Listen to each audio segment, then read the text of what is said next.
My major goal is to convince you that being a chief resident is everything about the competencies. The competencies are the screwy way that ACGME has siloed and put education speak terms onto what you do every day as a doctor and what you are going to do every day as a leader in your microsystem of care, in the macrosystem of care in the United States. So it has everything to do with your life and your career from this day and every day that follows. I was just like you. And I sat right there. That's me. That's Bose Hamel. And I thought, oh God, not another competency thing. Why do I need to know this? And why are they making me do this at 8 o'clock in the morning? I wonder if I could skip out early. So at the end of this talk, you should be able to define what these things are, but not just in ACGME speak. Define it for yourself in your everyday practice and in your leadership role as a chief resident. And more importantly, you'll know why we, the global we, physicians, are doing this competency thing and what we're doing and how we're doing it. There are names behind what we're trying to do, and I'm going to share with you 3 of those names: the Dreyfus model, the Erickson deliberate practice model, and the Schoen self-reflection model.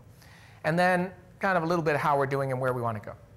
You know what? When I got married, I picked a wedding photographer. Did I ask my wedding photographer what wedding photography school they went to? Do I care what their grades were in Photography 101? What do I care about?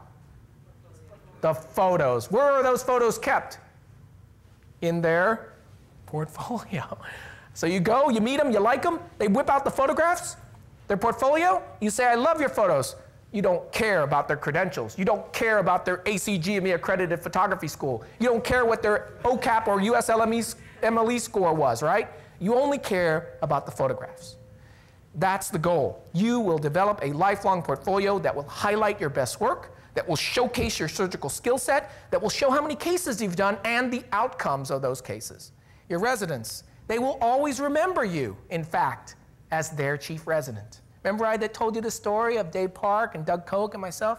To this day, they always say, man, when you were a resident, because that's how you're viewed, and that's how you will be viewed, and that's how you will be judged by the people you are leading. You will always be chief resident, regardless of whether you become the chair or the EVP of the American Academy of Ophthalmology. You'll always be that role. I think that many of the things that you heard exemplified in today's program represent the essence of what being a good chief resident is about.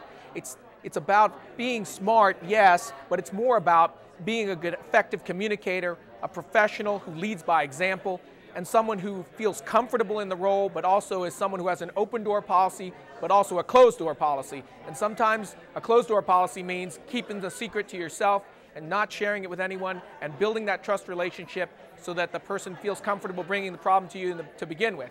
So I think it all starts with trust, and all the core values that were exemplified today are what makes a great leader. Integrity, honesty, good communication skills, but most importantly, leading by example.